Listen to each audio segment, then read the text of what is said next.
Good morning. So last week we talked about being more authentic in the family home and across work and all environments.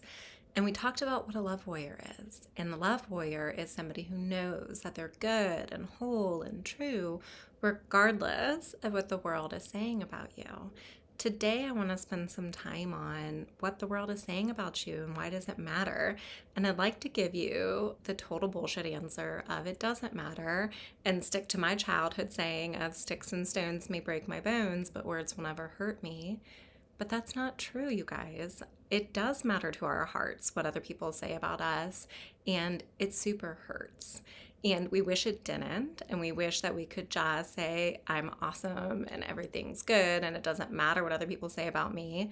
But the reality is it's okay to hold it and recognize why it hurts, but then know it's not true and it's not a reflection of who we are. It's a reflection of what that other person is going through, and that honestly, people just taking their shit out on each other. And oftentimes, when we are doing that, taking our stuff out on other people, we find other people's triggers and we find their buttons and we find their worries. So, I shared with you that one of my worries is being perceived as bossy or bitchy because I'm a woman and I'm a business owner. And I'm also very direct. And I go down a shame spiral anytime I'm direct with somebody and I get negative feedback from them. They're uncomfortable, they don't like it, they want me to soften it up a little bit, even though when I'm direct, I'm never unkind. And that's because that's a gender role. And so it hurts me when somebody says that I'm bitchy and bossy and don't care about how other people feel, because I care so much about how other people feel. I honestly can't turn it off. My heart is always open to others, and I have to know how to come back home to myself, honor my own energy, honor who I am, so I'm not overextending, right? And so when the world is speaking about us and they're saying negative things that either reflect insecurities we might have, or it's just they're having a bad day and they're taking it out on us, that hurts. So, what do? We're love warriors, right? I was watching my children this weekend just being as free as birds. We have a 3-acre property out here in Ohio. I hope to get horses at some time, but my really good friend Carolina reminded me that we need some good receptive instruction following because horses kick kids and we should probably wait till the boys are a little bit older. But we've got this big property. And so my boys are in the fall garden and we're harvesting lettuce and, they're running around and just being themselves. And I think to myself, I never want them to be anything but who they are. Henry is highly empathetic. I think he gets that from me and absorbs the emotions of the world. And I always want that for him. And Declan's my free man. He just wanders freely and loves life. And Demetrius has the kindest heart I think we'll ever meet. I like to think I'm a pretty good person and that I've got nothing on that kid.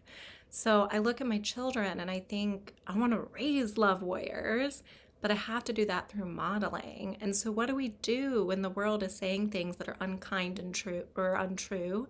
Where we're being bullied, where we're being put down, where the people close to us are reflecting on our own insecurities, we have to hold it. We have to say, oh, my love, Jesse. The love is you. The love is me, Jesse, honey.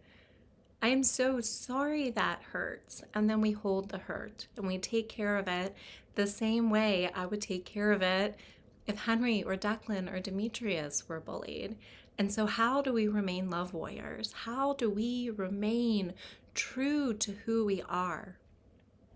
We don't push past it. We do not push past the hurt that's caused by others, and we don't accept it. So we say, ouch, that hurts. And we turn around and we love ourselves fully.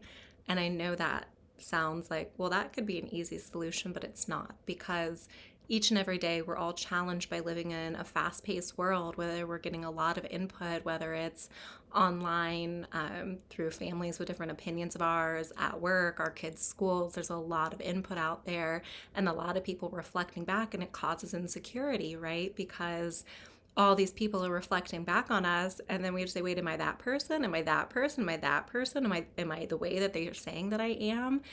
And there's so much input. And so we can find some stillness. If you're not a meditator, maybe try deep breaths. If you don't ever have a moment where you're not on your smartphone, you're not on your laptop, you're not streaming something online, you don't have a glass of wine going, turn it off for 5 minutes and listen to the world around you.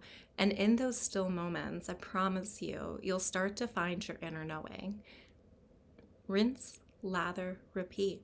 Over and over as the world comes at you, choose where is your energy being drained? How do you make life easier for yourself so that your number one priority is to love yourself with your whole heart and have the tools necessary for the world around you when it's bringing you down, or you feel down, or you're going through something challenging. And then through taking care of that for yourself, if you're a mommy or a daddy, reflect it, reflect it back to your children when they're having moments. And then from there, we build a better world. But it starts at home, and it starts with you. Thanks so much for watching, and I really look forward to continue sharing with you the journey of how to be a love warrior.